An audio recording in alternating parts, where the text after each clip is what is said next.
We are really excited about having it available to our patients because in the past we've actually sent everything to the lab, but definitely shortening the actual temporary time is something that we're so excited about. We don't have to make temporaries, which often feels uncomfortable to the patient, or have them to come back for a second visit. We finish the prep and we have them go wait in the waiting room for 40 minutes, 45 minutes while the crown gets made.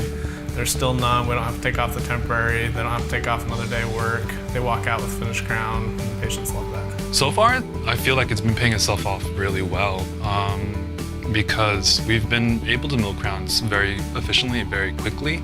We've done 36 last month already, so that's been great. The lab cost itself has been much cheaper, more than a third, less. Oh, how do I say it? It's a third of the cost, if not more, already, so it's been wonderful. Would I recommend this system to another dental office? Absolutely.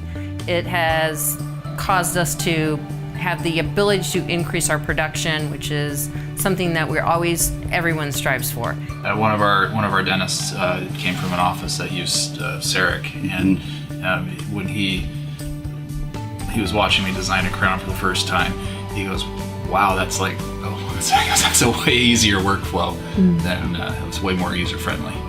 We're using the Bruxer now, yes. We have a lot of heavy clinchers, and we just want that material since it's very durable. So right now it is the Bruxer. Yeah, the Bruxer crown.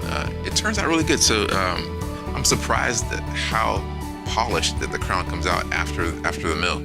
I thought we were gonna have to go back and repolish it and do additional work, but it comes out very smooth. You can pretty much cement it right away.